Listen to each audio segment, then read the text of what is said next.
The fog that winter evening lay over Baker Street in sheets so thick that the lamps did little more than draw aureoles about themselves, yellow coins sunk in milk.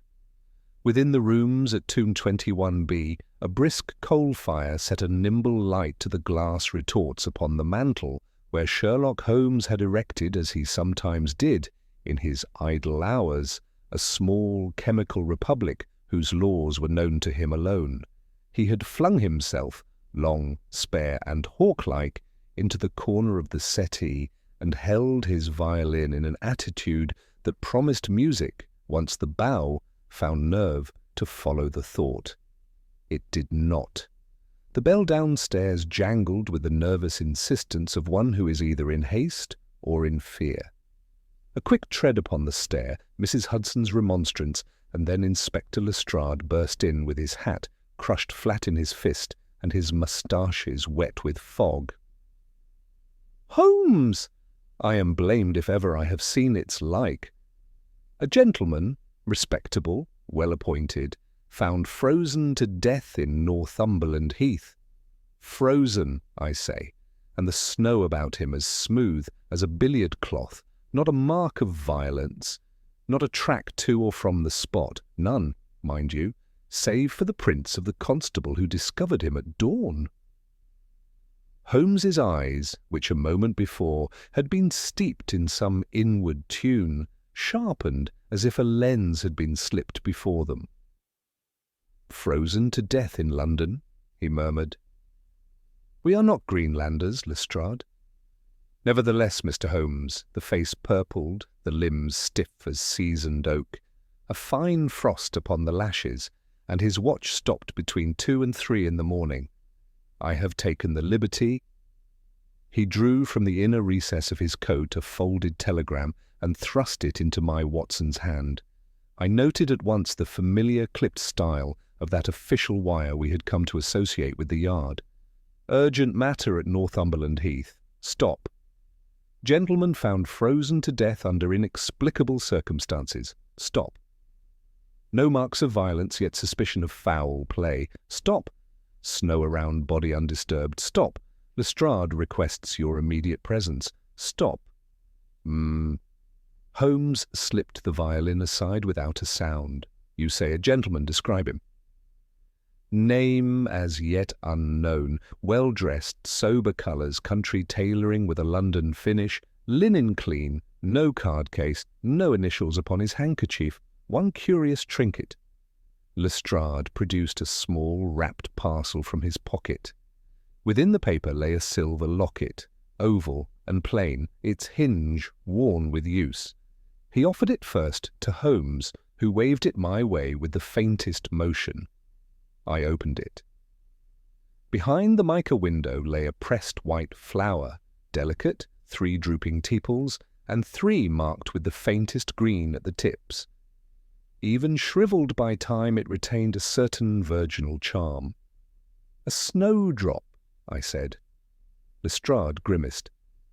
"A neat poetic touch, if you fancy poetry, at 3 in the morning upon a common by the Dartford Road." Holmes's hand darted then, not for the locket, but for the paper in which it had been folded. He lifted it to his nostrils and inhaled, once, twice, very slightly. "There is a fragrance," said he, "fleeting and medicinal. Do you detect it, Watson?" I brought the paper to my own nose and caught the ghost of something cold and sweet, like a chemist's shop in winter. Camphor? Perhaps a trace of ether?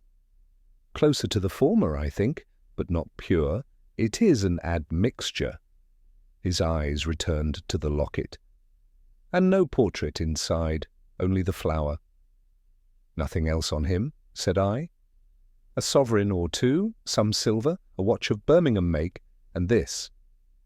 Lestrade fished out a narrow slip of card ruled with pale blue lines, such as one might tear from the margin of a ledger. Upon it, in a small, precise hand, a single word had been written: "Shadow."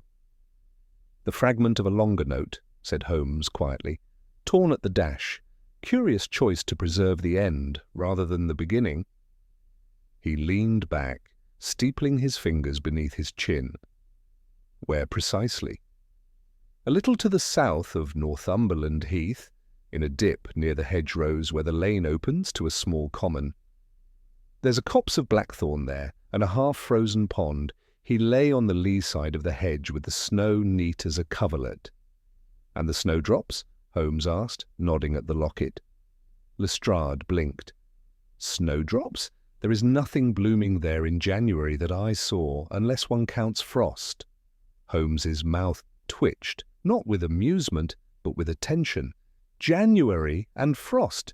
You will oblige me, Lestrade, by having a cab called at once. Watson, your stout boots, please, and that ulster, which renders you as impervious to weather as a dray horse." Within 10 minutes, we were muffled to the ears and rattling eastward through a fog that came in gulps even within the cab, like a damp breath. Holmes spoke little. Once he rapped on the roof to bid the driver avoid a snarled knot of traffic, and once he removed the locket from my hand, turned it in those long fingers of his, and listened, as absurd as that may sound, as if it might choose to whisper its history to him when my duller senses had failed. "You observed his watch?" said he at last. "Stopped between 2 and 3. "Stopped, not broken, a difference of some consequence. To stop within that hour argues either exposure of the mainspring to a sudden chill, sufficient to condense vapour within and thicken the oil, or deliberate arrest by the owner. The former is the yard's opinion, the latter will often be the truth. Men at the point of death sometimes make note of their last hour, especially if they believe that hour to be the key to their murderer." "You believe there is a murderer?" He smiled without warmth. "I believe, Watson, that death in this climate rarely imitates the Arctic, without a conductor. Our task is to find his conductor." The city thinned to fields knitted with hedgerows, their black twigs furred with rime. The air bit with a rural cleanness that London's furnaces could never counterfeit. At the heath, a constable met us, his helmet rimmed with frost, and led us by a trodden path from the lane. The snow about us lay indeed unbroken save by our own intrusion. I saw at once the appropriateness of Lestrade's simile. The white lay smooth as baize upon a gentleman's table, and over it the hedges threw their narrow winter shadows like the spokes of a wheel. The place itself was simple, a shallow fall of ground, a fringe of blackthorn, and, some yards beyond, the glimmer of a pond filmed with ice, except where, at the reed bed, the surface remained pewter and soft. There, upon the lee of the hedge, the body had lain. The constable indicated the precise spot with a stake stuck in the snow. The corpse itself had been removed to a cottage nearby at Lestrade's orders. Holmes, however, ignored the stake for the moment, and went upon his knees at the hedge, not to peer at the ground, but to watch the hedge itself. "Observe, Watson," he said softly. "The snow tells us what men did not do. The hedge tells us what the winter did." He extended his hand to a spray of thorn, and with a delicate pinch broke free a tiny flake of something that was not snow. He laid it on my gloved palm. It was a grain of translucent green, no larger than the head of a pin. "Is that glass?" I asked. "Not glass, ice, and not ordinary ice. Taste it." I hesitated, then touched the tip of my tongue to the grain and spat at once, for there was a bitter pungency which stung the palate and rushed to the passages at the back of the nose as if a cold draught had been poured through me. "Camphorated spirit," said Holmes, "or a cousin thereof. It has frozen along the windward twigs and none upon the lee. Something atomized here last night, and drifted upon the hedge as a thin spray. Look there, upon the snow on the windward side, pale freckles, and upon the lee side, none. To freeze such a mist at 2 in the morning requires a still air, and a sharp cold. We have both. To produce the mist requires a hand. Lestrade had followed, shivering. A hand with what, Mr. Holmes? Why, with a device capable of throwing a fine vapour of volatile spirit upon a living man until his heat is conquered and his blood slow. Add the wind, the hour, and the ground upon which his body lay, and you have your Arctic, manufactured in Kent. His gaze slid to the pond. And yet the snow remains unmarked, he mused. No footfalls to carry our assassin away. So we must ask instead how he came, and how the gentleman came, without disturbing a single flake.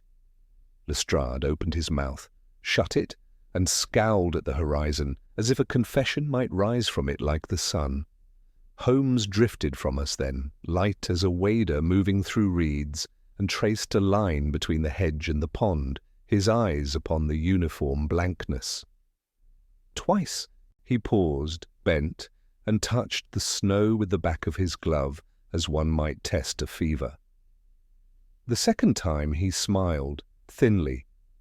The snow tells what men did not do, he repeated, but the shadow tells what a man may have done. He pointed. Note, Watson, how the hedge throws its shade upon the drift, and how, within that shade, the snow is the merest fraction firmer. A man who knew it might step in shadow and leave the snow undisturbed to any but a very jealous eye. I stared, and at first saw nothing but the usual flats and dim bands. Then, as often happened when I was guided by him, the world shifted by a degree, and I perceived a faint corridor of slightly harder surface where the hedge's winter shadow fell in the hours after midnight. It ran like a narrow, invisible footbridge from the lane's ditch to the very spot where the body had lain, and beyond it, by fortune or by design, another band reached toward the pond's wooden sluice. By heaven, I said, beneath my breath. Holmes's gaze had gone far away again, toward the pressed blossom in the locket and the word upon the torn card. Shadow, he murmured. We are properly summoned, Lestrade. Let us see the body, and then we shall hunt the author of this delicate winter. He drew his collar up, and the fog of his breath mingled with the white breath of the heath, as if London itself listened for what he would say next. The cottage where the body had been removed was a modest structure of brick and timber, set just beyond the eastern fringe of the heath, where the marshy ground gave way to a stretch of firmer soil. Inside, the air was thick with the mingling scents of peat, old wood, and the faint metallic tang that accompanies death. Holmes moved first to the table, where the deceased gentleman had been laid upon a sheet, his features pale beneath the lantern's flickering glow, and the faintest shimmer of frost still clinging to his eyebrows. Lestrade hovered nervously at the door, muttering about the yard's impatience, while I set my notebook on a stool and prepared to record everything Holmes would notice and, as I often found, interpret in ways beyond my own capacity. Holmes crouched beside the body, his long fingers lightly brushing against the cuff of the man's coat, then the lapel, finally settling upon the silver locket we had recovered from the heath. He held it aloft to the lantern light, inspecting the pressed snowdrop as though it might yield the man's entire history. No dust within the hinge, he murmured. The locket was worn constantly, a trinket treasured but not recently handled, except by the last person to touch it. Observe, Watson, a minute fingerprint upon the inner rim, faint but present, smooth but discernible. I leaned closer. Indeed, there was a ghost of ridges along the silver edge, too precise to be accidental. You think this points to the killer? I asked. Holmes shook his head, eyes narrowing.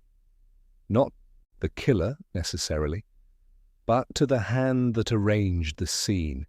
This flower carefully pressed, The locket returned to its owner after death. The card, torn but preserved. These are signs of deliberate symbolism. Someone wishes to communicate a message, possibly a warning, possibly a signature. Let us see what else we can glean before theorizing. He rose and motioned to Lestrade. I require your reports in detail. Who found him? At what hour? Were there any witnesses at the Heath last night? Lestrade shifted uncomfortably, his gaze wandering. Constable Blake, sir. He reported finding the body at first light, roughly 6 a.m. No one else was in the vicinity, he claims. The lane was deserted, and the nearest cottages were shuttered. As for disturbances, none save the usual fox prints. The body itself, well, it was intact, sir, as I described before. No bruises, no cuts, no sign of a struggle, nothing except the cold itself. Holmes nodded, steepling his long fingers beneath his chin. And the frost upon the body, Watson? Was it uniform? I recounted my own observations at the Heath. His eyelashes were rimed with ice. The skin had purple undertones consistent with slow freezing. The extremities were stiff, though his clothing appeared dry, and the snow about him was pristine, unbroken save for the shadow corridor he may have used to approach. Precisely, Holmes said. Shadow is the operative term, Watson. Note the correspondence with the card, or shadow. One could hardly imagine a more pointed clue. This suggests a perpetrator of intellect and precision. Let us examine the clothing. He began systematically, hands gloved, inspecting seams, buttons, and linings. Notice the trousers, he said. High-quality tailoring from the country, linen shirt beneath the waistcoat, no signs of tearing or abnormal wear. Pockets empty, no handkerchief except the plain linen, as you saw. Button thread uniform, a single extra stitch at the hem of the jacket, possibly a repair. Subtle, but indicates care, not haste. Whoever wore this cared for appearances, even in the countryside. He drew the deceased's watch from the pocket. Stopped between 2 and 3, as Lestrade said, but mark the slight condensation upon the inner crystal. This is not consistent with prolonged exposure. The mainspring itself is tightly wound. He did not stop the watch through neglect. Something interrupted its mechanism. A sudden chill, yes, but induced deliberately.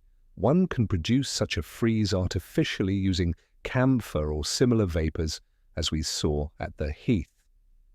The hands of fate, Watson, move subtly but decisively. I scribbled furiously, yet struggled to fully follow Holmes' reasoning. So someone applied chemicals to him? Holmes gave a brief, approving smile. Applied, not necessarily administered upon the body. The vapour could have been cast over him prior to death, in the still hours. Observe the frost along the cuff. It diminishes gradually. The freezing was not instantaneous. A controlled application in a secluded area would achieve exactly this effect. No footprints necessary if one anticipates the wind and the shadow of the hedge. Ingenious, if sinister. He moved to the locket again. And the snowdrop, a choice as deliberate as the freeze. 3 white tepals, 3 green-tipped, suggesting balance, symmetry. Possibly a reference to a family emblem or to the motif of concealment amid purity. One must inquire after a gentleman with such predilections. The absence of a photograph, however, implies the messenger wished the image, the memory, to remain a symbol rather than a person. A cipher, Watson. Always a cipher. Holmes rose abruptly and turned toward Lestrade. The victim's identity is unknown, yet we have something to work upon: location, time, method, and signature. I shall require statements from all nearby residents, names, occupations, peculiar habits, particularly anyone with knowledge of the Heath's nooks and shadows. There may also be travellers along the lane last night, coaches or solitary riders.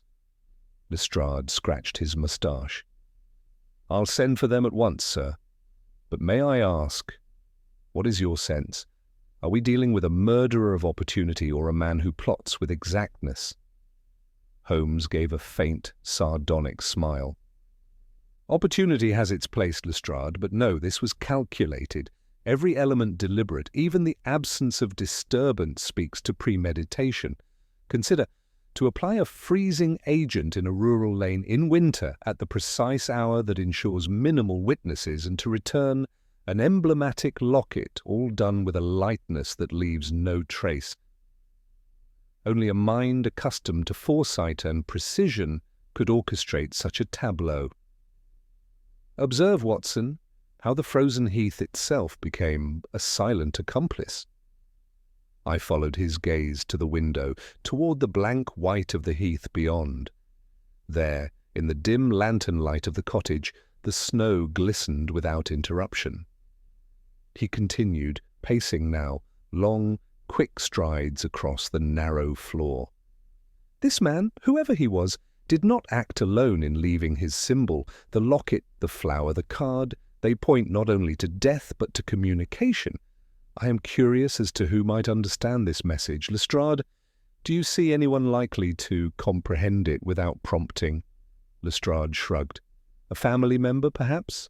Or a friend? Precisely. Someone who would interpret each choice, the flower, the card, even the manner of death, and someone clever enough to plan it all in silence. Watson, you will assist me in these interviews. We leave nothing to chance. Every witness, every resident, may provide a fraction of the whole. Even those who claim ignorance often know more than they think. Holmes gathered his coat and gloves, his tall frame shadowed in the flickering lamplight. "We begin with the neighbourhood," he said, voice low but firm. "And I suspect, Watson, that the first questions we ask will yield more than mere names. They will tell us who walks in shadow, who moves unseen, and, perhaps, who lingers too long upon the edges of a snow-covered heath. Come, time presses, and the snow cannot wait to conceal its secrets." I followed him, notebook in hand, heart quickened by the sense of pursuit. Already I could feel the mystery unfolding, each clue beckoning us deeper, each shadow whispering of designs far subtler than any ordinary crime. And as the fog wrapped the cottage once more, Holmes' eyes gleamed with anticipation, a predator among riddles, attuned to the faintest trace of intelligence and malice alike. That evening, the heath would give up its first truths, and already I knew that the case of the secret in the Snowdrop's shadow would demand every ounce of wit and patience we possessed. The following morning dawned grey and brittle, the sun a pale coin behind the fog, and Holmes and I set out from Baker Street in a hansom cab bound for the village nearest to Northumberland Heath. The road was slick with frost, and the cabman drove with a careful deliberation that I envied, for the conditions made haste dangerous. Holmes, as usual, occupied himself with little beyond the tilt of the horizon and the occasional comment upon the wind's subtle variations. His hands, long and precise, folded upon his knees, and he kept his gaze fixed upon the houses and hedgerows we passed, noting, as I suspected, everything that might bear upon the case. The angle of a gutter, the cleanliness of a doorstep, the absence of tracks leading to an alley. Each trivial observation, I was certain, would prove significant in ways I could not yet perceive. Upon reaching the village, we proceeded to the modest inn that served as the social hub for the local folk, and there we requested to speak with anyone who might have knowledge of the heath or who had been awake during the hours in question. A few villagers, huddled around the hearth, peered at us with a mixture of curiosity and suspicion. Holmes approached the task in his customary manner. He asked simple, open-ended questions and watched closely the expressions, gestures, and tone of each respondent, noting inconsistencies and subtle hesitations. I took careful notes, recording names, occupations, and statements that might otherwise have seemed mundane. The first useful detail emerged from a farmer who had watched the heath from his cottage window. "I saw a light," he said, "a faint flicker near the hedges just before the frost took hold. Couldn't be more than a lantern, I'd say, but it moved strangely like a man creeping, didn't make a sound, then it vanished behind the trees." Holmes's eyes glimmered with that peculiar light I had learned to associate with recognition, the rapid, invisible calculation that made him appear almost prescient. "Did you recognize the figure?" he asked, voice low, yet insistent. Farmer shook his head. "Too far, sir. Only a shape. Tall, cloaked, I think." Holmes nodded, seemingly satisfied, and turned his attention to the local schoolmistress. "Madam," he said, "were there any visitors or travellers along the lane at night? Any unusual activity?" She considered for a moment, then shook her head slowly. "Only a carriage early before the mist rose. Couldn't see the driver's face. He carried a package, I think, though I might be mistaken. And there was a man, a stranger, they said, but he moved quickly and kept to the shadows. Nothing more." Holmes made no comment, merely jotted a small symbol in his notebook and examined the floor where she had stood. I glanced at him, puzzled by his scrutiny of a mere patch of worn floorboards. "The tiles," he said quietly, "worn in a peculiar pattern. Someone frequently pacing, perhaps rehearsing steps, shadows and timing rehearsed. There is a method to this madness, Watson." We next visited the small blacksmith's forge, a low stone building whose hearth glowed even in the weak daylight. The smith recalled hearing a faint hiss, a subtle disturbance of the air around midnight, which he attributed at first to the furnace or to frost settling from the roof. Holmes leaned close to the forge, placing a finger near the edge of the anvil and inhaling a ghost of his usual chemical curiosity. "Camphor," he muttered, almost to himself. Subtle, almost imperceptible in quantity, diffused through the night air, settling in low depressions and against hedges. Our agent of freezing, Watson, has been applied here. The smith, bewildered, stared at him. "I don't follow, sir." "Nor would most," Holmes replied, rising. "But you may recall the hiss you heard and the fact that the snow upon the heath remained unbroken. Our culprit has not only means, but cunning." As we continued our inquiries, it became clear that the village itself provided a pattern of movement. Most residents were asleep during the hours in question. No one had seen the victim, and few noticed anyone approaching the heath. Holmes pieced together the sequence of events silently, moving from one witness to another with the efficiency of a chess player surveying the board. "Time, method, and access," he mused quietly. "These three dictate the possibilities, the rest, misdirection." Returning to the heath after the interviews, Holmes examined the area with renewed attention. He crouched beside the hedge, where the faint green ice residue had previously caught our notice, and traced the pathway of shadow along the snow, noting whether slight impressions deepened or faded. "Observe," he said, "how the wind played its part. The corridor of firm snow aligns precisely with the shadow at the hours leading to dawn." The perpetrator anticipated the wind, the falling temperature, and the positioning of the moon, as any great strategist anticipates each move on the board. And here, Watson, the first misdirection becomes apparent. The initial assumptions of the yard that the victim wandered alone and succumbed to frost are patently false. He pointed toward the pond, where the water remained partially unfrozen. "See the surface? The ice is thinner toward the reeds. Our agent could have used this to approach the victim unnoticed, moving along the margins. And notice the frost upon the body is lighter on the side facing the water. The chill of the pond is mitigated by the vapor trail we have observed, producing a differential freezing, subtle yet telling." Holmes rose, brushing the snow from his knees. "Our first stage is concluded." The interviews have given us names, the heath has given us method, and the environment itself has revealed the precise orchestration of time and shadow. Now comes the harder part: motive. Why would anyone take such pains to freeze a gentleman of unknown identity, to leave a symbolic token and yet to make the scene appear almost innocuous? The message must be aimed at someone who understands it, yet the question remains, whom? He paused, eyes glinting beneath the brim of his hat. And Watson, I suspect that as we unravel this, a first suspect or several will emerge, not because they are guilty, but because they are convenient. Our task is to see beyond the obvious, to detect intention rather than circumstance, and to prepare for a revelation that will astonish Lestrade and the Yard alike.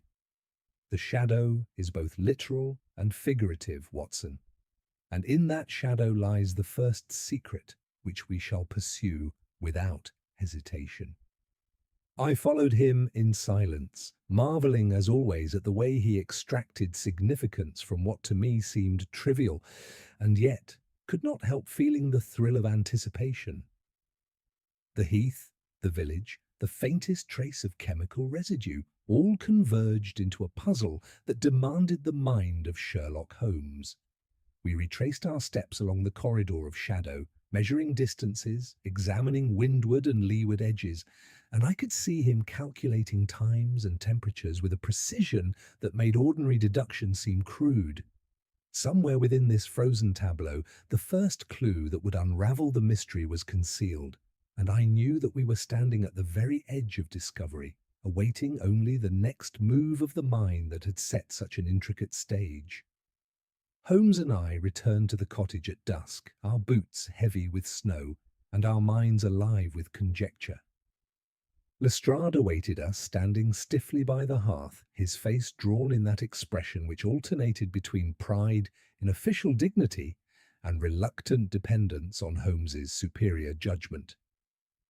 The body had been removed to the coroner's office in Dartford, yet Holmes wished to make one final inspection of the articles gathered from the scene before allowing the Yard to proceed. Upon the small wooden table lay the locket, the torn slip bearing the word shadow, and the deceased's watch and personal effects. The glow of the oil lamp lent to the objects a spectral solemnity. Holmes stood before them with his hands clasped behind his back, eyes narrowed to slits, his head tilted slightly, as if listening to a whisper that no one else could hear. "Watson," he said at length, "what does a snowdrop signify to you?" I thought a moment. Purity, perhaps. Innocence, or the first herald of spring. "Indeed," he said softly, "and yet this one blooms in the shadow of death. The message, therefore, must be inverted. Innocence perished, purity corrupted, spring turned to winter, a code of sentiment rather than speech." Lestrade frowned. "You mean this is the work of a lunatic poet?" Holmes allowed himself a faint smile. "Hardly. The deliberate choice of a symbol implies reason. The locket, the pressed flower, the torn card, all tokens of premeditation. And I fancy the hand that arranged them has left us a trace of their mind, if not their name." He drew a magnifying lens from his pocket and examined the edge of the torn slip. "Observe the fibre, Watson. This paper is of fine quality, foreign make, and cut with a paper knife, not torn by chance. The ink, too, aniline blue, rarely used in England save by those of a chemical turn or continental origin." "Then you suspect a foreigner?" Lestrade asked. Holmes did not answer at once. He placed the card beside the locket and the watch, aligning them with mathematical precision. "Not necessarily. A man may carry foreign habits as he carries a foreign pen. But look, here is the true puzzle. The locket's hinge bears a thin smear of wax, translucent and faintly tinted green. That, gentlemen, is no accident of time."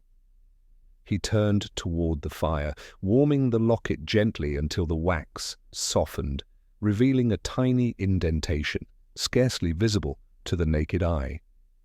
From within, he extracted with the point of his penknife a fragment of folded paper no larger than a postage stamp. He unfolded it carefully, revealing a smudge of writing in cramped, faded ink. "The frost shall hide what truth cannot." Lestrade gave a low whistle. "Another riddle? What in heaven's name is that supposed to mean?" Holmes's expression hardened. "It means, my dear Lestrade, that we are dealing with someone who believes concealment to be a form of justice. A moral avenger, perhaps, or a scientist of peculiar philosophy. In either case, the frost, our chosen weapon, serves not merely to kill, but to obscure. It hides truth under the guise of nature, a poetic vengeance." He moved to the window, gazing out upon the dim stretch of heath, now drowned in mist. "We have seen this before, Watson," he said in a tone of grave reflection. "Not this method, but this temperament, the mind that delights in disguise, that shrouds its logic beneath poetry, the same mind that may employ science for sentiment and crime for art." I felt a chill that had nothing to do with the cold outside. "You mean someone known to you?" "Perhaps," he said. "But let us not leap before the facts. First, the victim. His attire bespoke modest wealth and rural connections. The tailoring, as I observed, points to a Kentish craftsman, one whose clientele is provincial gentry rather than city tradesmen. His hands, though well kept, show faint indentations upon the second and third fingers, calluses consistent with long use of a quill or pen. A man of letters, then, or an accountant, perhaps a schoolmaster. Yet the locket, delicate and feminine, suggests a sentimentality inconsistent with a dry profession. A widower, or one with an attachment best left hidden. Lestrade interjected impatiently. "All very well, Mr. Holmes, but we've no name. I've telegraphed to London for any report of a missing gentleman matching the description." "And you will find none," Holmes replied quietly. "For our man was not missed. He came here by arrangement, at an hour chosen for secrecy, and his companion ensured he would not return. We must ask, instead, who resides within 2 miles of this heath, who could summon such a man without arousing suspicion." He turned abruptly toward me. "Watson, do you recall the schoolmistress's mention of a stranger, a tall man, cloaked, moving by lamplight?" "Perfectly." "And the farmer's sighting of a similar figure moving near the hedges?" "Yes." "Then we have the bare outline of our adversary, a man of height, accustomed to caution, who understands both chemistry and the psychology of concealment, a man who knows this terrain intimately, perhaps even the timing of the frost itself." Lestrade's eyes narrowed. "You're describing half the countryside, Mr. Holmes." Holmes smiled thinly. "Perhaps, but the other half would have left footprints." We remained in the cottage until long past dark. Holmes sat motionless, save for the restless flicker of his eyes. Then, without warning, he rose, seized his coat, and declared, "We return to the pond?" Lestrade groaned, but I followed without hesitation. The heath had grown still, the air sharp with ice. The moon hung pale above the horizon, its light casting long silver shadows across the snow. Holmes moved swiftly to the edge of the pond, crouched, and held his lantern low over the ice. "There," he said softly, "look closely." At first I saw nothing, only the faint gleam of ice and the black fringe of reeds. Then, as Holmes shifted the lantern, a shape emerged beneath the surface, a narrow oblong shadow, its edges blurred by refraction, but unmistakably artificial. "A box," I breathed. "A small chest," Holmes corrected, weighted and cast into the pond before it froze. Our friend intended to return when the thaw permitted, no doubt. to retrieve what the frost concealed. He stood, his breath pluming in the cold air. "Watson! Lestrade! The hour grows late, but the game begins. We have before us not only a crime of science, but a riddle of the heart. The snowdrop's shadow stretches deeper than we thought. Tomorrow, when the daylight returns, we shall lift what the frost has hidden, and I fancy the truth will chill us more than this wind ever could." The morning broke with a pale light that did little to dispel the chill. A sullen mist still clung to the hedgerows, and the pond where we had stood the night before lay as still as glass, its thin crust of ice glinting faintly beneath the weak sun. Holmes was already upon his feet when I rose, his long form silhouetted against the window of our lodging. He had slept little, if at all. The faint trace of tobacco smoke hung in the air, and I noticed a series of small calculations and sketches drawn in pencil upon a scrap of foolscap on the table. Among the figures I recognized the words diffusion rate, vapor density, and a crude outline of the pond itself. "You have been working through the night," I remarked, fastening my collar. "Merely clarifying the sequence of events," he replied, his voice calm but taut with focus. "There is an elegance to this crime, Watson, an artistry that compels one's admiration even as it chills the blood. The method employed last night was not improvised. It was the culmination of careful preparation, requiring knowledge of chemistry, meteorology, and the human psyche. Such a man does not act from passion, but from purpose. And you believe the purpose will be found beneath that ice," I said. "Undoubtedly. What lies there will either confirm my suspicion or destroy it altogether. Come, the constable has been sent ahead to fetch the tools we require." Within the hour, we were again at the heath. Lestrade awaited us, stamping his feet to keep warm, a reluctant figure in the snow. "You're certain there's something down there, Mr. Holmes? We've sent a man into Dartford for a grappling hook, but this pond's a foot thick with ice in places." Holmes merely nodded and knelt by the margin, taking from his pocket a small thermometer encased in metal. 2 degrees above freezing," he said after a moment. "It will hold long enough. Let us proceed." The constable, a stout fellow with the look of a man unaccustomed to subtlety, swung a pick into the ice with a dull crack. The pond shivered under the blow, splintering outward in long, jagged veins.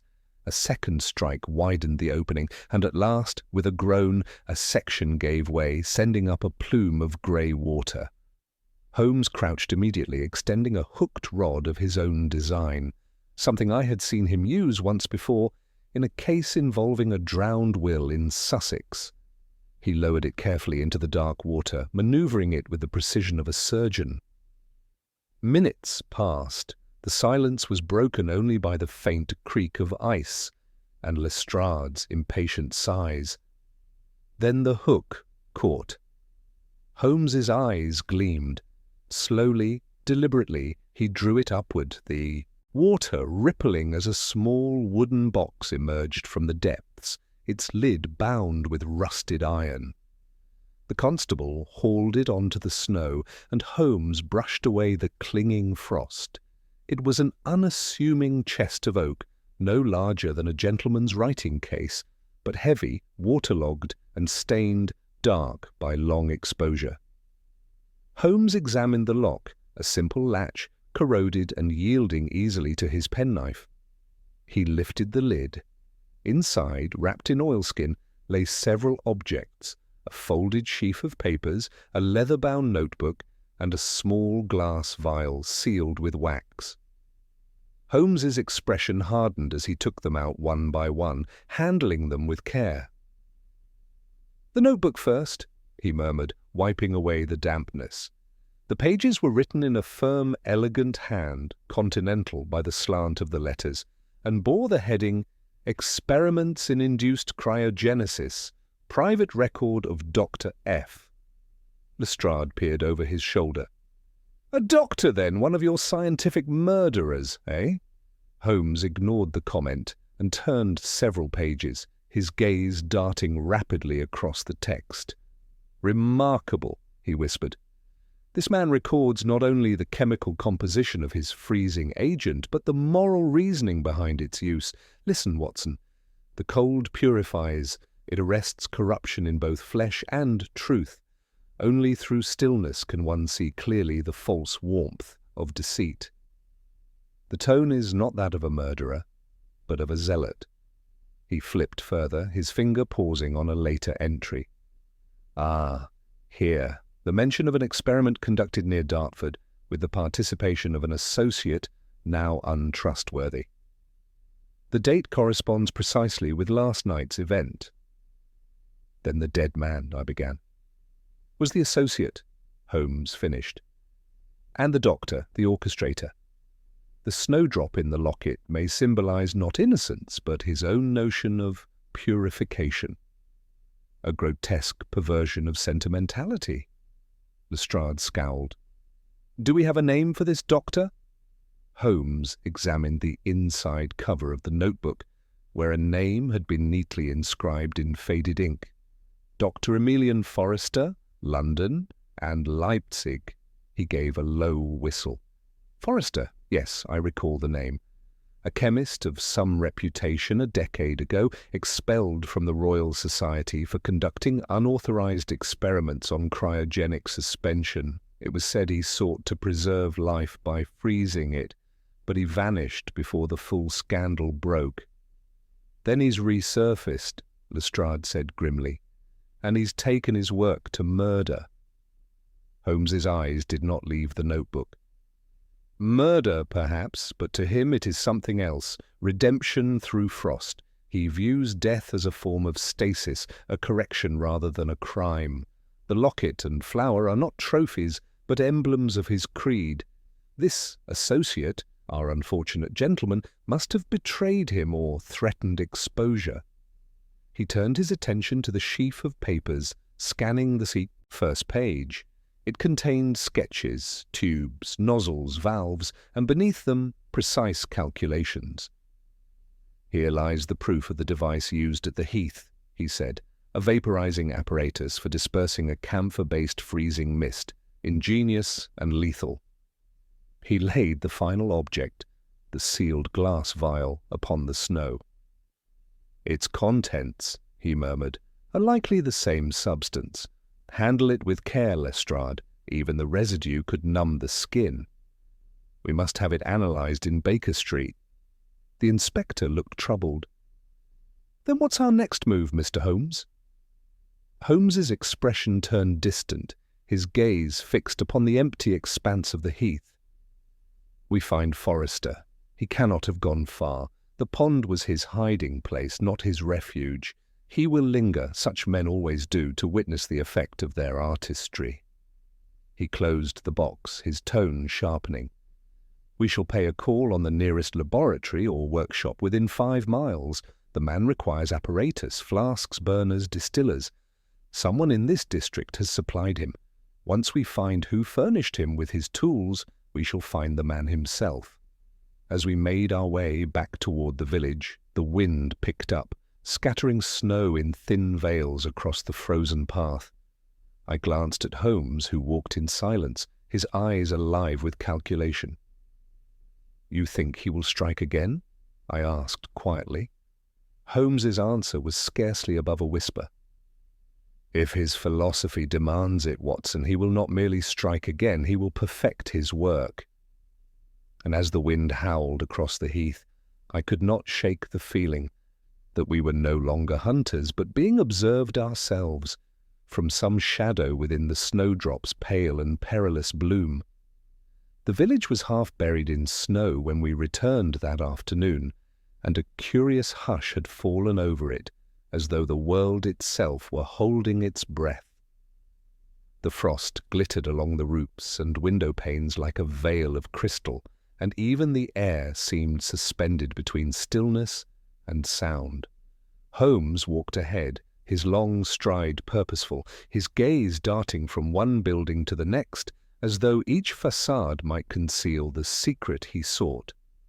Lestrade trudged behind, muttering about warrants and proper procedure, but Holmes paid him no heed. His mind was already elsewhere, fixed upon the elusive figure of Dr. Emilian Forrester. "We must reason backward from necessity," Holmes said, his voice low yet keen. "A man who works with volatile chemicals must have access to a controlled environment, glassware and ventilation. The village offers few such accommodations. Therefore, we look for isolation, a barn, a workshop, or a disused mill. Somewhere smoke or vapour might rise unnoticed." We stopped before the innkeeper's door. The man, a short, round fellow with reddened cheeks, looked up in surprise as Holmes entered without preamble. "Good day, Mr. Tregowan," Holmes said pleasantly. "You keep a tidy establishment. May I trouble you for information about any newcomers to the district within the past fortnight, especially those of a scientific turn or with unusual baggage?" The innkeeper frowned, rubbing his hands on his apron. "Now that you mention it, sir, there was a gentleman, a quiet sort, stayed 2 nights last week. Tall, fair, foreign in speech, but polite. Said he was writing a book on natural vapours or some such. Left early one morning before the frost came on, paid well though, and left no address." Holmes's eyes sharpened. "Did he receive visitors?" "Only once, a man from London, I think. Arrived by the early coach. They spoke in low voices and left together after an hour. I thought it was business, but when the stranger came back alone, he seemed pale as a ghost. Left his supper untouched, then went out toward the heath." Holmes exchanged a glance with me. No words were needed. "Our dead man," he said quietly. "The associate. Forrester lured him here, and when the meeting soured, he turned the heath into his laboratory of execution." He turned back to Tregowan. "This gentleman, Forrester, did he leave behind anything? Paper, scent, residue?" The innkeeper hesitated. "Only a faint smell in his room, sir, like peppermint, but sharper. We had to air it out for days, and some stains on the window frame, oily and pale." Holmes's eyes lit with satisfaction. "Camphor vapour residue. It aligns perfectly with our findings. May we see the room?" Tregowan led us upstairs to a narrow chamber under the eaves. The air still held a faint medicinal tang, sharp enough to sting the nose. Holmes crossed immediately to the window, examining the sill and its brass latch. "Note, Watson, the faint frost burn along the metal, the vapour condensed here, proving he tested his device indoors before perfecting it in the open." He bent and examined the floorboards. "See here a mark of iron, circular, about 2 inches wide. A stand or tripod rested here, likely for the dispersal apparatus." He brought the experiment to life in this very room. The village slept while science rehearsed murder.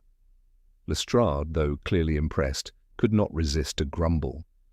"If the man's gone to ground, this is little more than a ghost chase." Holmes ignored the remark. "He cannot have vanished entirely. He is bound by his instruments. Men like Forrester are slaves to their contraptions. They cannot destroy their work, only relocate it. Somewhere close by lies his new laboratory, and if I read him aright, he would choose a place as quiet and cold as his philosophy." He straightened abruptly, his gaze sweeping across the rooftops visible through the window. "Watson, recall the pond, the blackthorn hedges, the lay of the land. Beyond the far ridge stood a half-ruined mill, did it not?" "Yes," I said, recalling its gaunt outline against the dusk. Holmes's smile was thin but certain. "The mill, stone walls, distance from the village, an ample draught, a perfect retreat for a man who worships frost. Come, we may yet find him before he knows he's hunted." Within an hour we were there. The structure loomed out of the fog like a relic of some bygone age, its wheel frozen in place, icicles hanging from its paddles. The door was half buried in snow, but Holmes brushed it clear and motioned for silence. From within came a faint, rhythmic sound, a metallic clink, measured and precise. Holmes's eyes gleamed. "He is there," he whispered. "Lestrade, remain by the window. Watson, with me." He pushed the door inward, noiselessly. The interior was dim, lit by a single oil lamp that threw shifting light upon a bench crowded with glass flasks, retorts, and narrow tubes trailing into a copper cylinder. The air was thick with that same biting scent of camphor and ether. At the far end, bent over his work, stood a tall man in a grey coat, his hair pale and thin, his movements deliberate. Holmes advanced 2 paces, then spoke. "Dr. Forrester, I presume?" The man started violently, turning toward us. His face was long and ascetic, the eyes bright with the unnatural brilliance of obsession. For an instant he looked about to flee, then, seeing the door blocked, he drew himself erect. "You have come too soon," he said quietly. "The frost is not yet complete." Holmes's tone was almost gentle. "You have perfected a remarkable weapon, Doctor, one that can freeze the body and hide the soul, but even frost leaves traces." Forrester smiled faintly. "You misunderstand. I did not kill him, I preserved him. The man sought to betray me, to sell my discovery to fools who would use it for gain. I only granted him purity. The snowdrop, you see, is the emblem of renewal." "Renewal through death?" Holmes asked sharply. "Through suspension," Forrester murmured. "Through stillness. He's not dead, merely beyond corruption." Lestrade had moved silently behind him, revolver in hand. "You'll find the law less poetic, Doctor." Forrester gave no resistance. He merely gazed at his apparatus as if parting from a beloved friend. "The world fears the cold," he said softly. "But in cold there is truth." Holmes watched him in silence, then stepped forward to examine the device. His fingers traced the fine brass tubing, the delicate valves. "The design is ingenious," he said, "and monstrous, a misused intellect. Such are the tragedies of our age."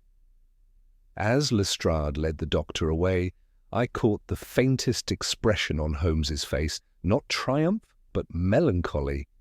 He looked once more at the apparatus and murmured almost to himself, "The frost shall hide what truth cannot."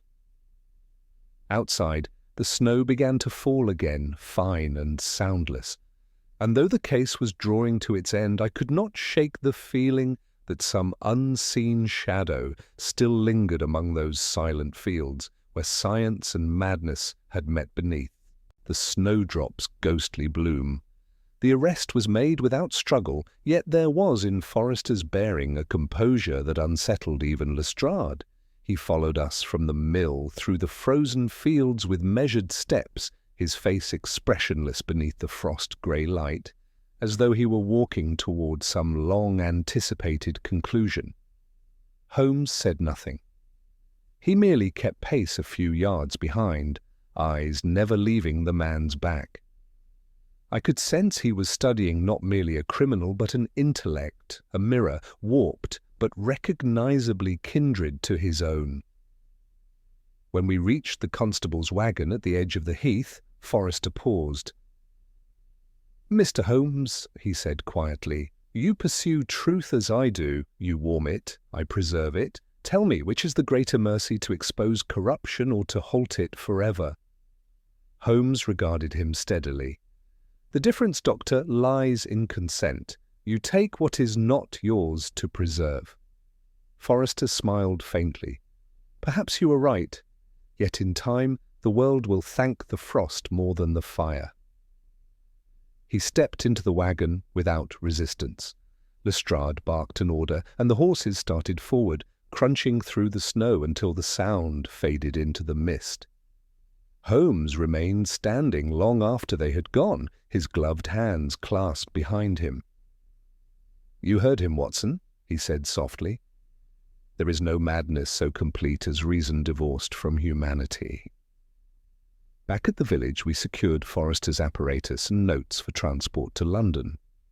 Holmes handled the papers with the delicacy of a scholar, though I could see the tension in his jaw.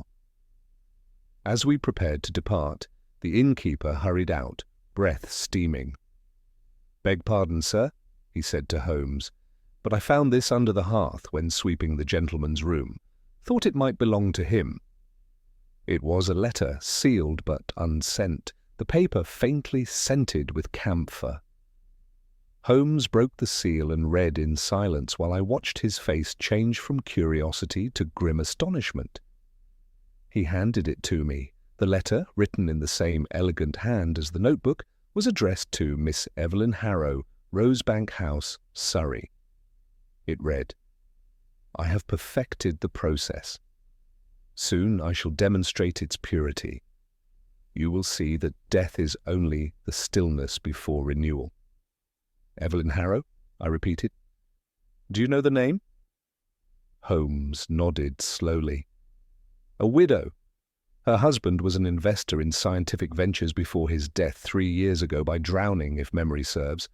Forrester was once attached to the same circle. It appears he sought to prove his theories not merely to science, but to her." Lestrade returned just then, wiping his gloves. "We'll have him at Dartford by nightfall, Mr. Holmes. The Crown will have its case easily enough. Chemical murder, premeditation, the lot." Holmes shook his head. "It will not be so simple. The man's mind is rational, his motive philosophical. Juries falter. Before conviction, without hatred or gain, he will speak of purification, of renewal, and half the courtroom will think him a visionary rather than a murderer." Lestrade snorted. "Then I trust you'll make them see sense, Mr. Holmes." Holmes said nothing more until the inspector had gone. Then he turned to me, his expression thoughtful. "Watson, our work is not yet done. The woman named in this letter must be warned. If she shares his beliefs or his affection, there may be another tragedy in the making." We reached Rosebank House 2 days later, the journey made drearier by unbroken grey skies. The house stood apart from the road, ivy-clad and sorrowful, with its windows shuttered against the season. A maid admitted us reluctantly and led us to a drawing-room where Miss Harrow awaited us. She was a woman of perhaps 30, with hair of deep auburn and eyes of startling clarity, though they held a weariness that bespoke long acquaintance with grief. "Dr. Forrester?" she said quietly before Holmes could speak. "He is taken, then?" Holmes inclined his head. "You were aware of his whereabouts?" "I feared them," she answered. "He wrote to me often, though I never replied after his experiments became unnatural.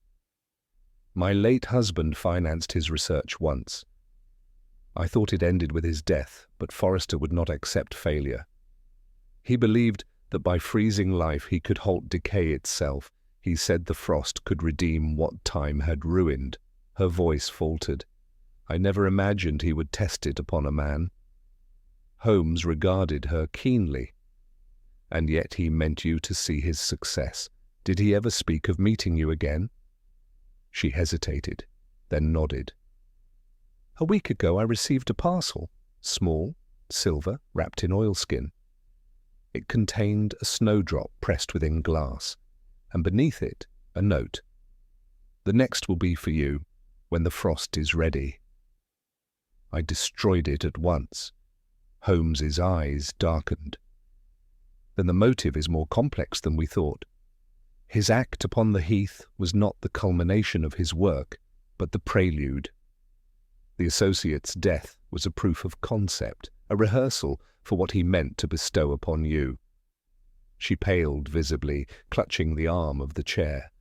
"Good God, he meant to freeze you, yes," Holmes said gently. "Not in malice, but in the delusion of preservation. He believed he could stop grief, decay, even time itself, by turning flesh to crystal. The horror of it seemed to strike her then in full, and she covered her face. Holmes turned away, allowing her composure. The following morning found us back at Baker Street, the frost of Kent still clinging to our coats. Lestrade had departed on the first train to London with his prisoner, and though the matter might have appeared concluded to the casual observer, I could tell from Holmes's expression that his mind was anything but at rest. He sat motionless before the fire, the case-box open beside him, its contents, Forrester's notebook, the vial, and the torn slip bearing the word shadow, spread across the table in perfect alignment. The morning light fell through the window upon his sharp features, carving every line of thought into relief.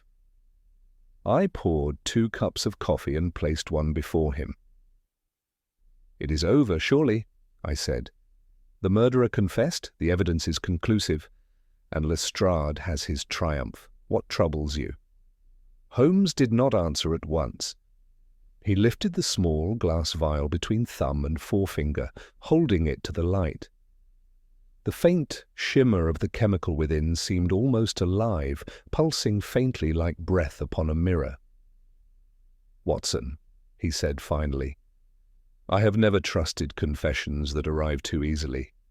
Forrester was no fool. He was a man of logic and calculation. Such a man, when trapped, fights not with denial, but with control. He yields what he wishes us to believe."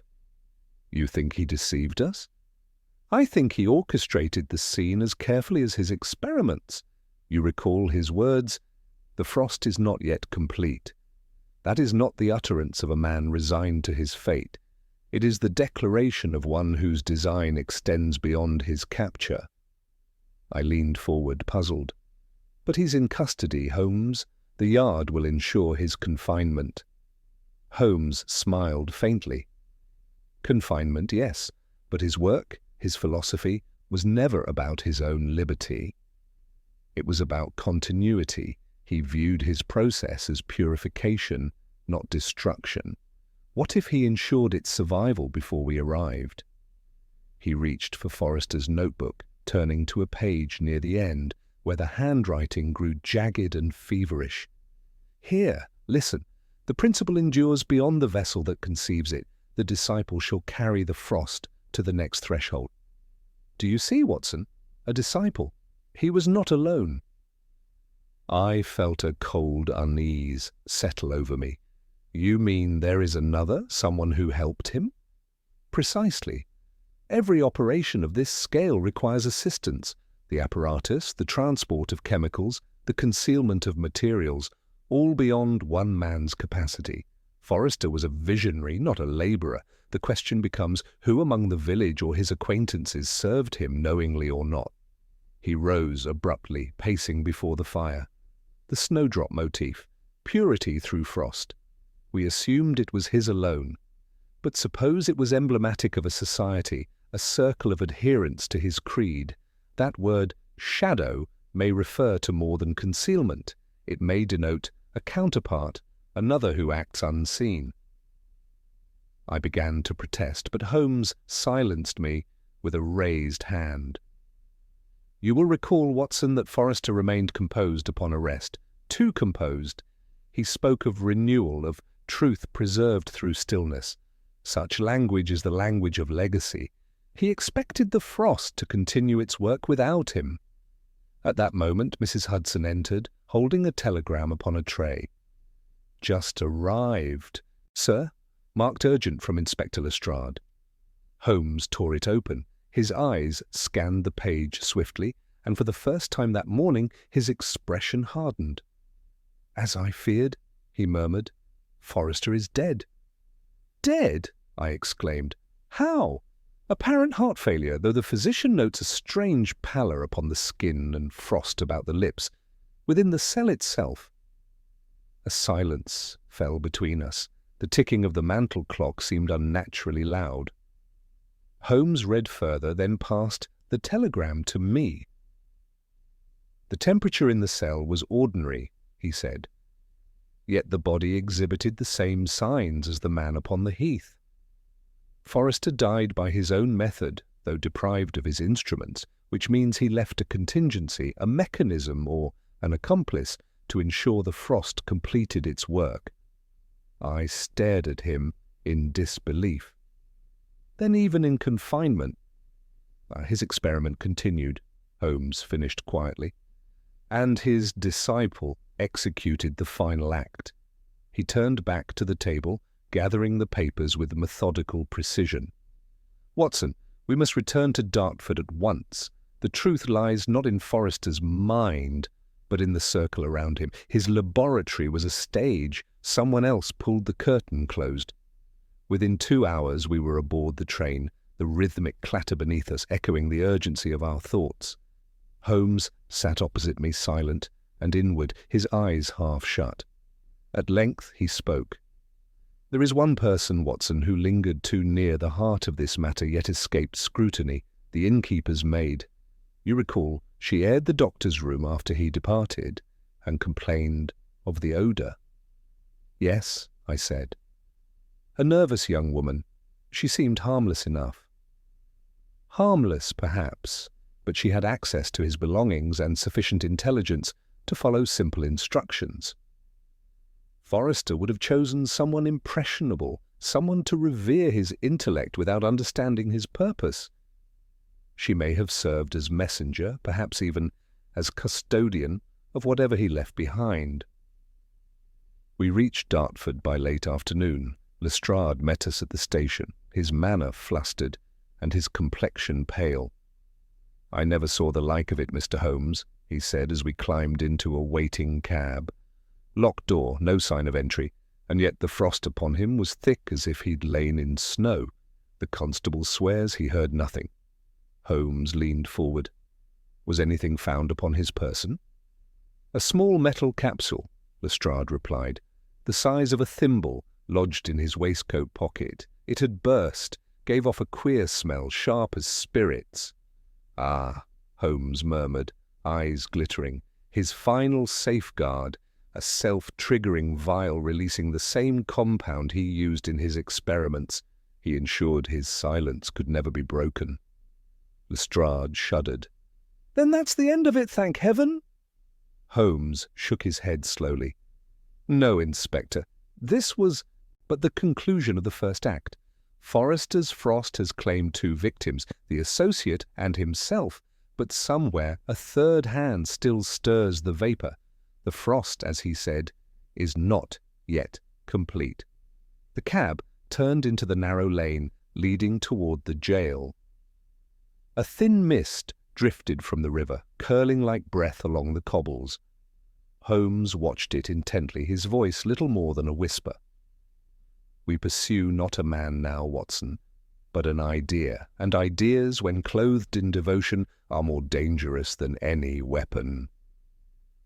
I followed his gaze into the greying dusk, and for the first time since our return from the heath, I felt that peculiar foreboding which only Holmes's insight could awaken. The sense that the case had not ended at all, but merely changed form, and that somewhere in the chill air of England the snowdrop shadow still waited to bloom again. The scene at the Dartford jail was one of oppressive quiet. The frost had crept in through the very stones, turning the iron bars of Forrester's cell into glistening ribs of ice. The body lay upon the narrow cot, shrouded beneath a coarse grey blanket, though even beneath that crude covering, the unnatural rigidity of the limbs was unmistakable. The jailer, a stout man with trembling hands, met us at the door and muttered something about curses and unnatural sciences before leading us in. Holmes said nothing, but the intensity of his gaze was enough to silence even Lestrade, who had begun some official explanation of procedure and seals. The moment Holmes entered the cell, his whole manner changed. He became once more the precise, tireless machine of observation, and I knew the true investigation had only now begun. He crouched beside the bed and lifted the edge of the blanket. The face that met our eyes was terrible to behold, peaceful in expression, yet dusted with frost that had not melted even in the warmer air of the room. The thin lips bore a faint, bluish hue, and the eyelashes glittered like spun glass. Holmes touched the neck lightly, then examined the edges of the collar and the pockets of the waistcoat. "Here," he said softly, the fabric stiffened by chemical crystallization, the same compound as before, camphor-based, ether admixture, and an oil of his own making. Yet there is something new in the scent, something floral, faint but distinct. He turned to me. "Do you detect it, Watson?" I leaned closer, inhaling. Yes, a sweetness, almost like jasmine. "Precisely, the snowdrop's kin in perfume form," Holmes murmured. "And therein lies our message. This was not suicide, my dear Watson. The scent betrays another hand." Lestrade started. "But the cell was locked from within, Holmes. No one entered. The constable swears he saw the man alive at dawn, and by noon he was, as you see him now." Holmes's eyes glimmered. "A locked room, yes, but not an inaccessible one. We must remember Forrester's creed. The disciple shall carry the frost to the next threshold." He prepared for this. What if the method of death were self-contained, delivered not from without, but by contact or mechanism laid ready? He turned the body gently, and as he did, a soft clink sounded from beneath the prisoner's head. Holmes drew forth a small glass phial, its stopper broken and its contents evaporated. The interior glistened faintly with frost. "Observe the design," he said. "The vial bears a hair-thin puncture at its base. It was concealed within the lining of the pillow, triggered by pressure when he lay down to rest. Ingenious, fatal, but precise. The mechanism would release the vapor upward in an invisible stream." Yet note, Forrester was not alone in constructing this. The design is neater than the apparatus we saw at the mill. Someone refined his method. "You mean the disciple?" I said quietly. "Indeed, and that refinement implies continuation. Forrester's death was ritualistic, a passing of the flame, or rather, of the frost." Lestrade frowned, glancing nervously about the small cell. "You mean to tell me the accomplice entered the prison?" "Not necessarily," Holmes replied. "Forrester could have received the vial during transport, a gift perhaps, hidden in the very clothing issued to him upon arrest. Such substitution would require access to the evidence locker or the jail supplies, someone trusted or invisible through routine." He rose and began to pace, his long fingers steepled. "Let us reconstruct. The disciple, forewarned of Forrester's capture, ensured his silence by granting him a means to complete his own philosophy. The method, silent, clean, untraceable, mirrors the master's intent, yet the scent, the floral sweetness, is not his.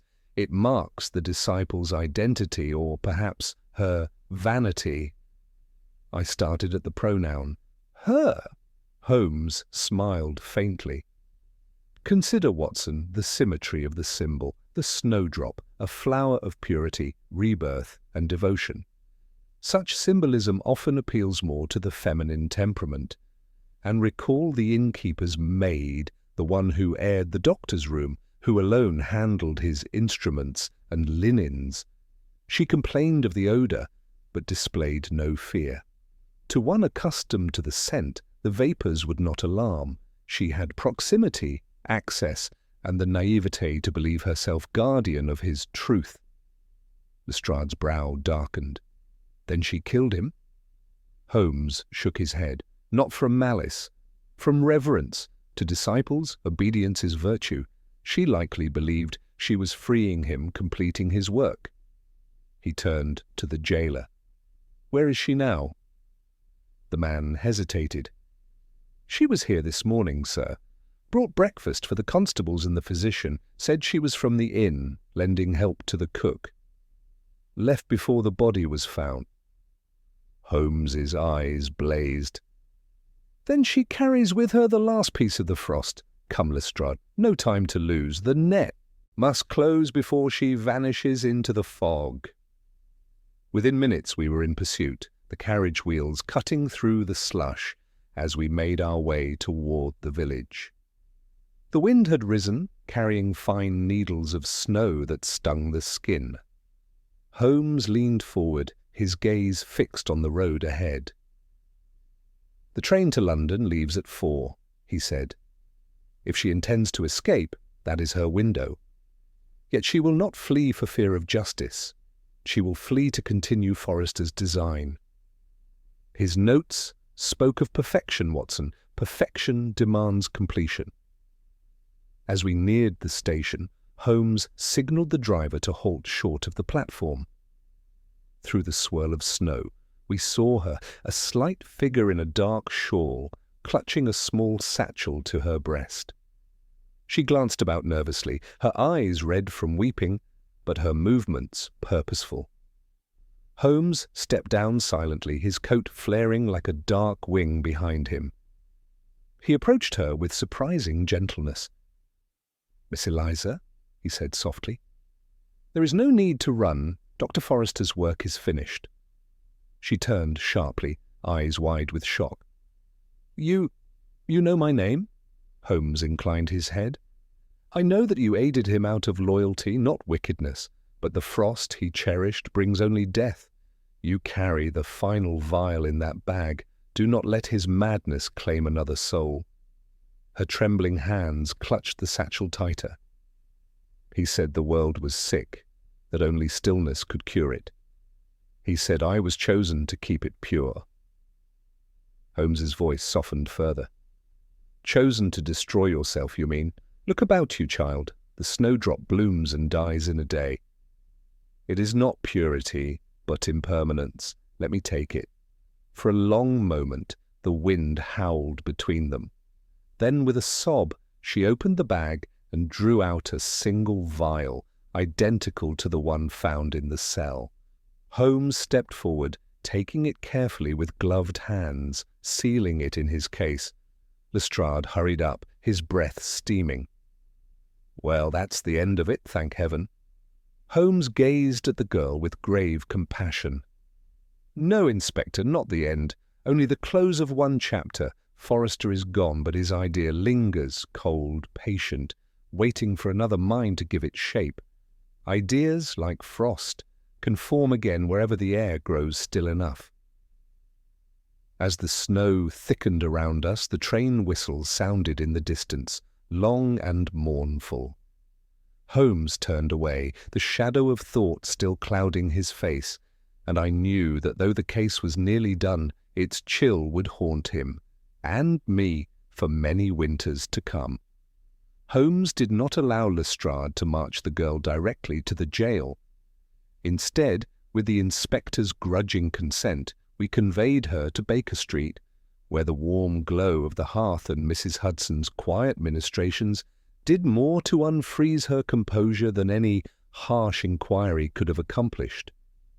She sat upon the edge of the settee, small and spent, the dark shawl gathered close, while Holmes occupied the hearthrug with that unhurried poise which in him was the surest signal of approaching action.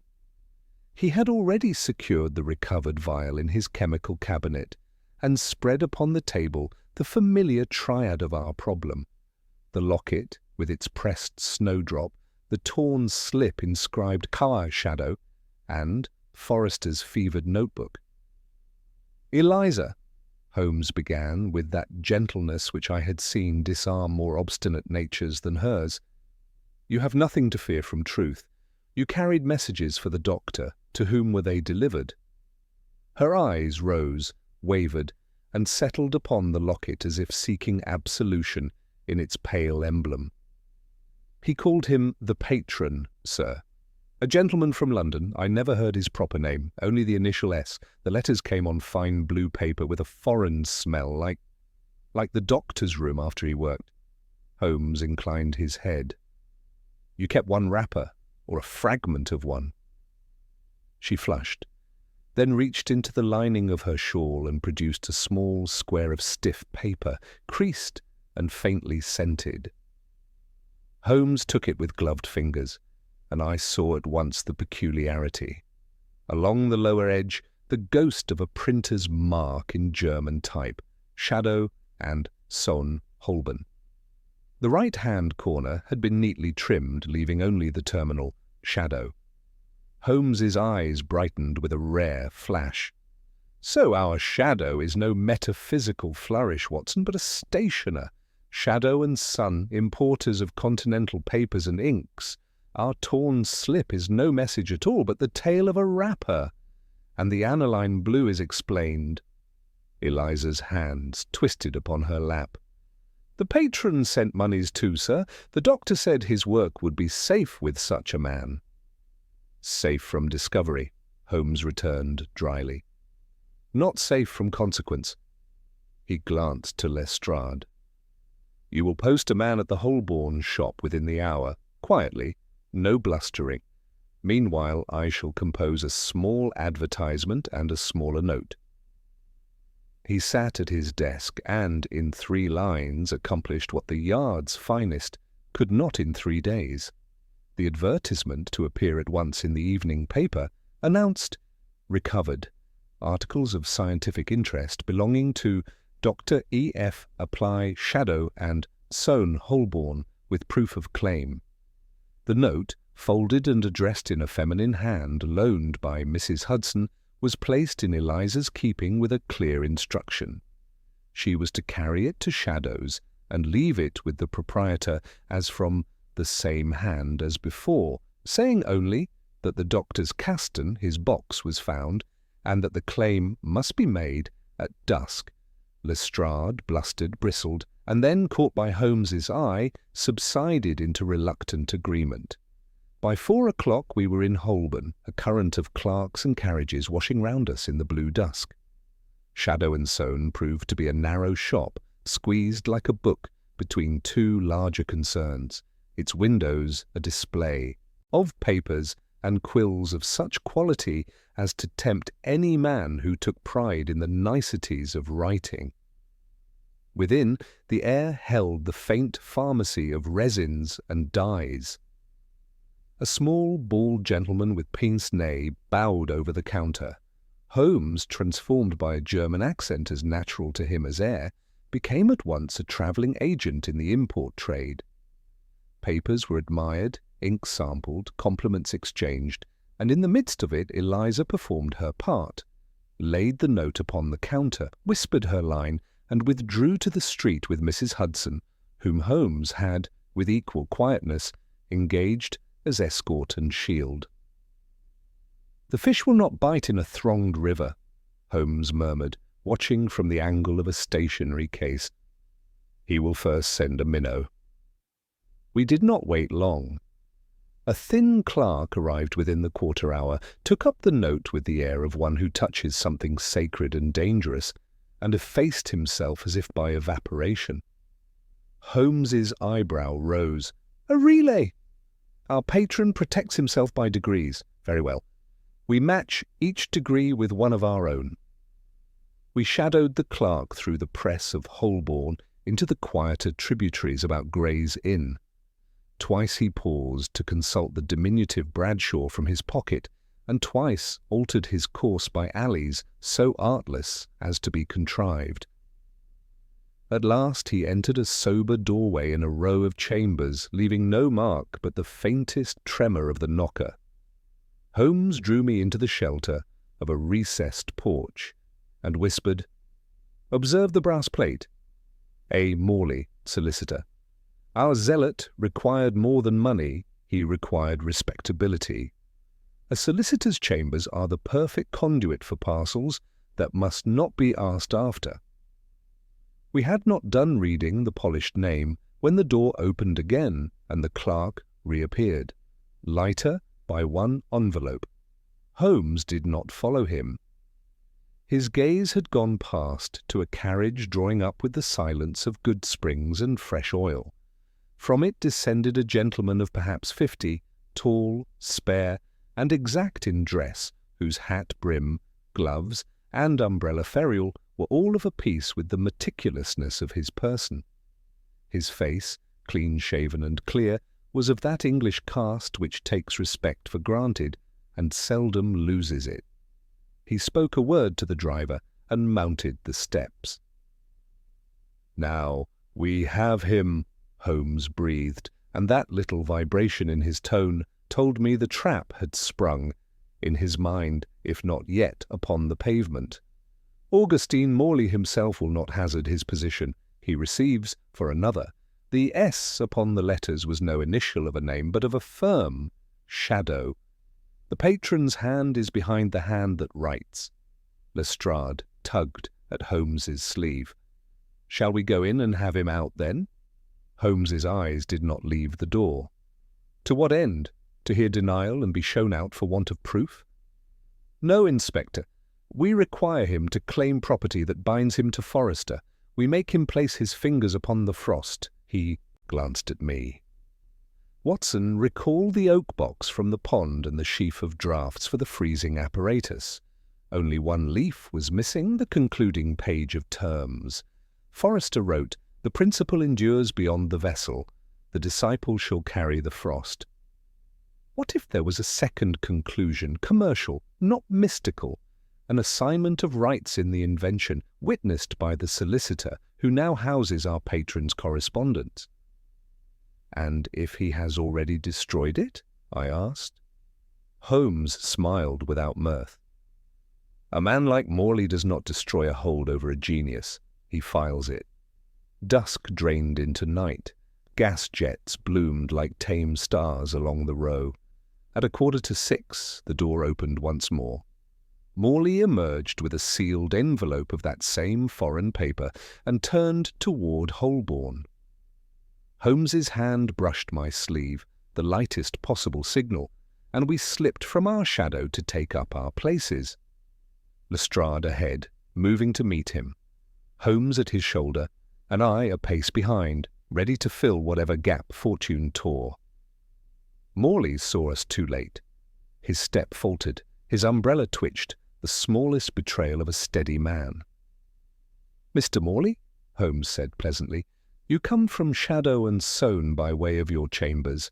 You carry what you believe to be Dr. Forrester's property. I regret to inform you that in accepting it you have accepted also your share in his crimes. Shall we open the packet together?" For one heartbeat the man's composure held. Then I saw it, the shadow pass across his face like a cloud over snow, and with it the knowledge that the frost he had cultivated so carefully had at last reached his own doorstep. Morley's jaw tightened, but his voice, when it came, was steady and cool. "I have no idea what you mean, sir. You are trespassing upon dangerous ground. I am a man of the law." Holmes regarded him with that calm intensity which has undone men of harder metal. "Precisely, Mr. Morley. And it is the law you have bent to your purpose. You were the patron behind Forrester's experiments, his financier, his shield, and ultimately his executioner. The frost that claimed his victims was not merely an experiment in preservation, it was your design for profit, patent, and control.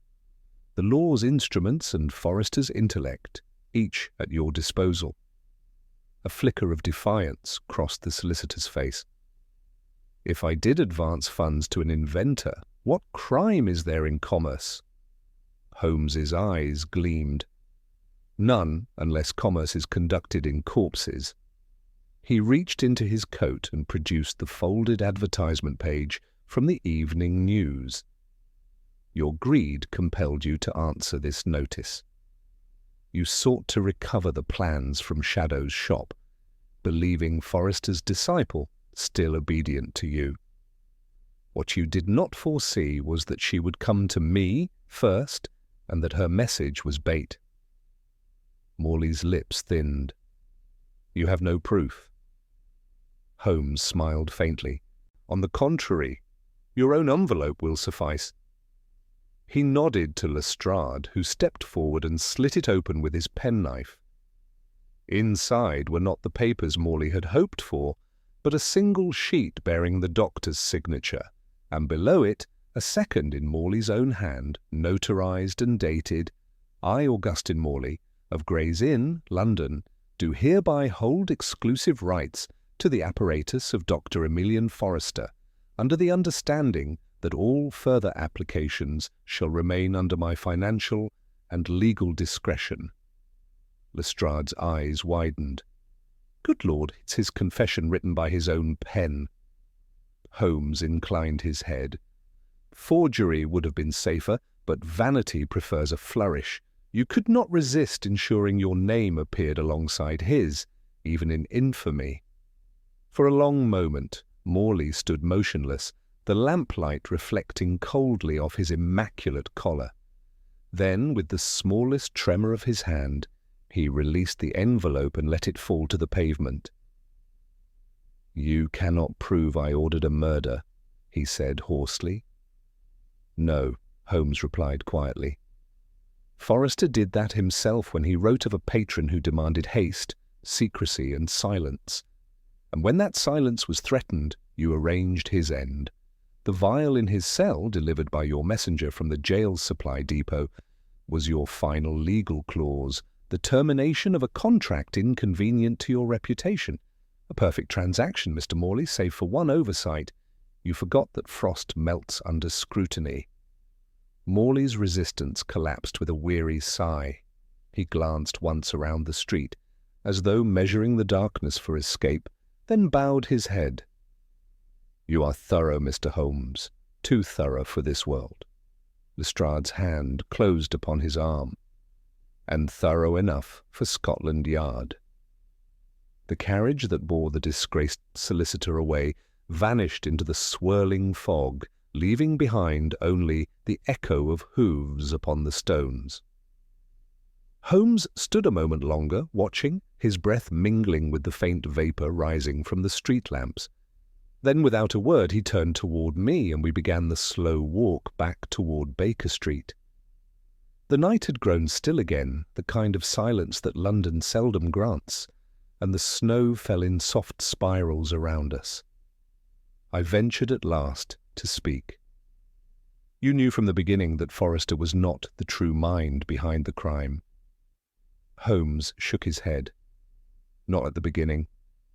The notion came only when I saw the precision of the locket, the perfection of the chemical ratios, the artistry of the trap in his cell. Forrester possessed brilliance, yes, but not order. His genius was of chaos, flame and frost alike. Yet the crime bore the hand of structure, of balance, of calculation. It was a lawyer's mind that framed it." "And the girl?" I asked softly. "She was a pawn?" "A pawn," he said, "but one who moved with innocence.